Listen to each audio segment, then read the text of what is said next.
Mheshimiwa Waziri Mkuu, mimi na mambo machache na mambo mawili tu.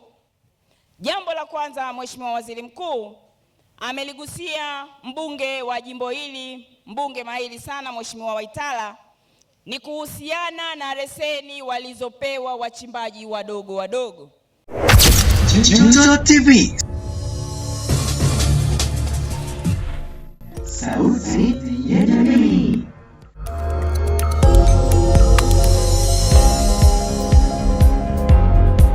Hapa kuna wanawake kati yao na wao pia walipewa leseni hizo.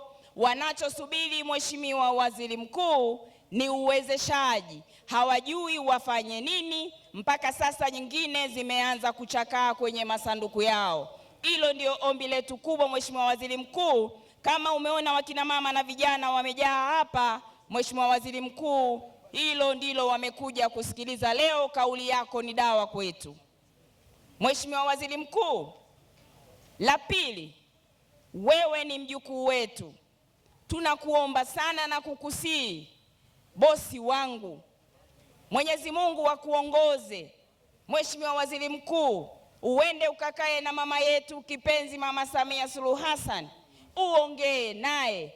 Ulipopita pale njiani Mheshimiwa Waziri Mkuu, na kama hujapita basi ukiwa unaondoka kwenda Tarime utapita, kama umeona kuna mlima mkubwa sana pale Mheshimiwa Waziri Mkuu, yale ni magwangala ambayo sisi wanatuambia ni mabaki au uchafu ambao unabaki baada ya kutoa dhahabu. Mheshimiwa Waziri Mkuu, ombi langu kwa serikali yangu tukufu, Mheshimiwa Waziri Mkuu, nenda kaongee na mama, naamini anakusikiliza sana, ili kusudi hata mara mbili tu kwa mwaka Mheshimiwa Waziri Mkuu, watu hawa na umati huu unaouona wapewe japo kidogo, na wao wafaidi rasilimali yao ya Tarime. Tarime oye!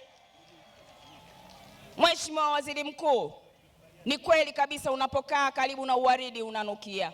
Ile ilikuwa ni ardhi yetu sisi wenyewe, ndugu zako, babu zako, bibi zako wa Tarime. Mheshimiwa Waziri Mkuu, pale wao wanapochukua wanakwenda kuibadilisha, ni kweli kabisa tunapata faida katika nchi, lakini na sisi pamoja na kuwa tunapata CSR, Mheshimiwa Waziri Mkuu, tukipata kidogo kwenye ile rasilimali, hata kama sio mara mbili basi iwe mara moja kwa mwaka, tutashukuru sana. Naamini serikali yangu ni sikivu, ili sasa wewe utalijibu. Lakini Mheshimiwa Waziri Mkuu, kama unavyoona jiografia ya Tarime ni sehemu ambayo imekaa vibaya sana. Kama ulivyoona umetoka kule ni mbali sana, na maeneo yamekaa mbalimbali.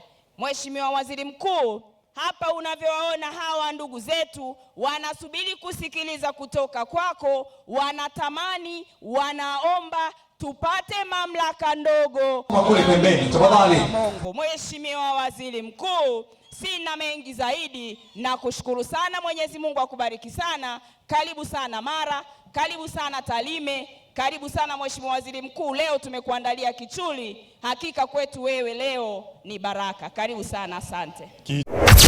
Juzo TV, sauti